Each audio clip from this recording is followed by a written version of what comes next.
রাস্তায় আবার আমার মাসি শাশুড়ি আর আমার মেসো শ্বশুর মশাইয়ের সাথেও দেখা হয়েছিল।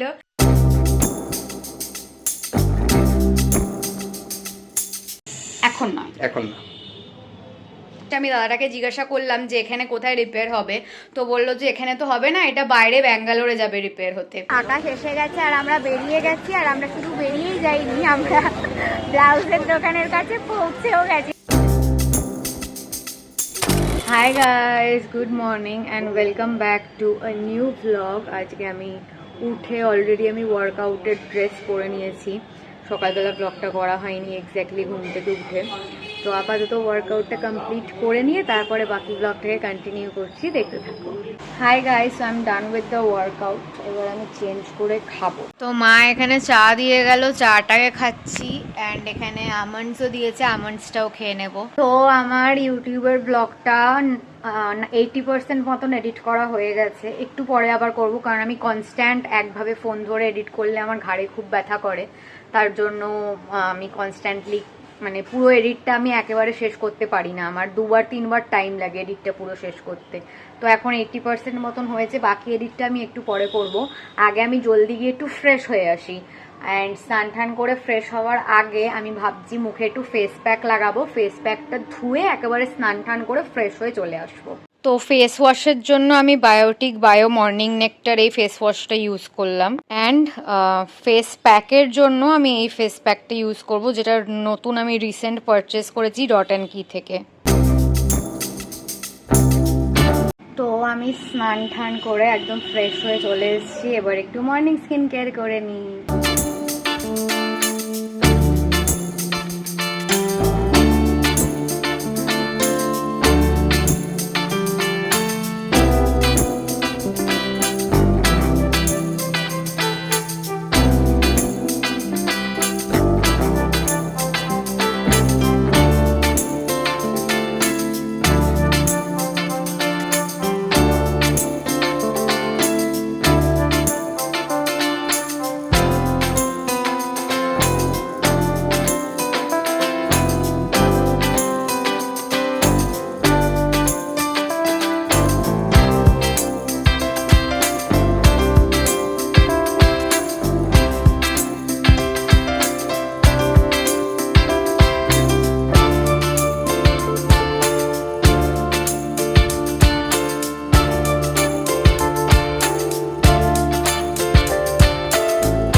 লাঞ্চ নিয়ে চলে এসেছি, লাঞ্চে অনেক দিন পরে আজকে খাচ্ছি হচ্ছে ভাত ভাজা অ্যান্ড পেঁয়াজি। দুপুরের পর থেকে আর ব্লগটাকে কন্টিনিউ করা হয়নি, কারণ আমি একটু ইউটিউবের কাজে বিজি হয়ে গেছিলাম, আর তারপরে একটু শুয়ে পড়েছিলাম, মানে 1 ঘন্টার মতো ন্যাপ নিয়ে নিয়েছি। তাই জন্য এখন একটু আগে উঠলাম, উঠে ফাইনালি ইউটিউবের কাজটা কমপ্লিট করলাম। অ্যান্ড আরেকটা নিউজ তোমাদেরকে জানানো হয়নি, সেটা হচ্ছে যে আকাশের জন্য যেই হেডফোনটা আমি কিনেছিলাম পয়লা বৈশাখের জন্য, যদিও বা পয়লা বৈশাখের টাইমে কিনিনি, 15th মার্চে কিনেছিলাম, পয়লা বৈশাখের 1 মাস আগে মার্চ মাসেই কিনে নিয়েছিলাম। যেহেতু তখন ওর যে রেডমির হেডফোনটা ছিল সেটা একটু প্রবলেম করছিল, তার জন্য আমি আগের থেকেই অর্ডার দিয়ে দিয়েছিলাম, আর ওকে পয়লা বৈশাখের গিফটটা 1 মাস আগেই দিয়ে দিয়েছিলাম। তো সেই পয়লা বৈশাখের গিফট মানে মার্চ মাসে যে হেডফোনটা কিনেছিলাম সেটা এখন জুলাই মাসে খুব প্রবলেম করছে হঠাৎ করে, মানে খালি ব্লুটুথটা ফোনের সাথে কানেক্ট হচ্ছে আবার ডিসকানেক্ট হয়ে যাচ্ছে, কানেক্ট হচ্ছে আবার ডিসকানেক্ট হয়ে যাচ্ছে, কী প্রবলেম হচ্ছে আমরা বুঝতে পারছি না। তো ওই জন্য কালকে আমরা আমাদের ল্যাপটপ থেকে বোটের যে অফিসিয়াল ওয়েবসাইট আছে সেখানে যে ওয়ারেন্টি, যেহেতু 6 মান্থের একটা ওয়ারেন্টি পাওয়া গেছিলো এই হেডফোনটার সাথে, তো ওই ওয়েবসাইটটায় আমরা একটা টিকিট রেজ করেছি, একটা কমপ্লেন্ট লঞ্চ করেছি। তো তার জন্য আজকে ওরা বলেছিল যে ব্লু ডার্ট থেকে আসবে, এসে হেডফোনটা কালেক্ট করে নিয়ে যাবে রিপেয়ার করার জন্য, দেখা যাক রিপেয়ার হয় কি না। তো ওই জন্য আজকে ব্লু ডার্ট থেকে এসছিল, ওদের যে কোরিয়ার পার্টনার ব্লু ডার্ট, সেখান থেকে এসছিল। তো আমি ব্লু ডার্টের দাদাটাকে দিয়ে দিয়েছি হেডফোনটা, একটু আগেই জাস্ট দিতে গেছিলাম। অ্যান্ড দেখা যাক কখন কি রিপেয়ার হয়ে আসে না আসে। আমি দাদাটাকে জিজ্ঞাসা করলাম যে এখানে কোথায় রিপেয়ার হবে, তো বললো যে এখানে তো হবে না, এটা বাইরে ব্যাঙ্গালোরে যাবে রিপেয়ার হতে। তো দেখা যাক ওখান থেকে কবে হেডফোনটা কবে আমরা আবার return pi. Let's see, hoping for the best, যেন একদম ঠিকঠাক হয়ে হেডফোনটা আমরা রিটার্ন পাই। এখন আপাতত রেডি হচ্ছি, যাব হচ্ছে স্মৃতির মোড়ে, যে ব্লাউজ বানাতে দিয়েছিলাম অনেক দিন আগে।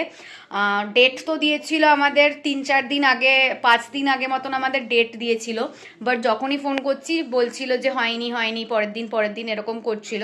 বাট আজকে ফাইনালি ব্লাউজ রেডি হয়ে গেছে, তো এখন যাচ্ছি জলদি রেডি হয়ে ব্লাউজটাকে আগে নিয়ে চলে আসি। তো আকাশ এসে গেছে আর আমরা বেরিয়ে গেছি, আর আমরা শুধু বেরিয়েই যাইনি, আমরা ব্লাউজের দোকানের কাছে পৌঁছেও গেছি। এতক্ষণ ব্লগই করিনি আমরা, সারাদিনে এত বক বক করছিলাম, সারাদিনে কি হয়েছে না হয়েছে গল্পগুলো। সো আমরা বাড়িতে পৌঁছে গেছি ফাইনালি, অ্যান্ড আজকে আসার সময় রাস্তায় আবার আমার মাসি শাশুড়ি আর আমার মেসো শ্বশুর মশাইয়ের সাথেও দেখা হয়েছিল।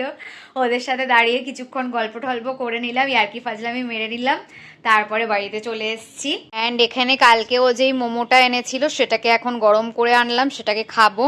এখানে মোমোটার স্যুপও আছে। অ্যান্ড আমি একটা শাড়ি পিকো ফলস করতে দিয়েছিলাম আর 2টো ব্লাউজ বানাতে দিয়েছিলাম। এবার ব্যাপারটা হচ্ছে কি, যে প্রত্যেকটাই হচ্ছে ওয়েডিং রিলেটেড, মানে প্রত্যেকটাই বিয়ের অকেশনের জন্যই আমি বানাতে দিয়েছি। এই জন্য আমরা এত জলদি চাই না লুকগুলো ডিসক্লোজ করে দিতে, তাই জন্য আমরা কিন্তু কোনো ব্লাউজ ডিটেলস বা শাড়ি যেটা পিকো ফলস করিয়ে এনেছি সেটা কিন্তু দেখাতে পারবো না আজকে, কিছুদিন পরে দেখতে পারবে। এখন নয়, এখন না। Stay tuned. Hi guys, so আমি চেঞ্জ করে একদম ফ্রেশ হয়ে গেছি, অ্যান্ড আকাশও বেরিয়ে গেছে, বাড়িতেও পৌঁছেও গেছে। এখন আপাতত আমি একটু স্কিন কেয়ার করে নিই অ্যান্ড রুমটাকে ভালো করে ক্লিন করে নিই। হাই গাইস, সো আজকের মতন ব্লগটাকে এখানেই এন্ড করছি। যদি ভালো লেগে থাকে দেন please to like, comment, share and subscribe to our YouTube channel, and don't forget to follow us on Instagram as well as Facebook. আবার খুব জলদি একটা নতুন ব্লগ নিয়ে দেখা হবে। বাই।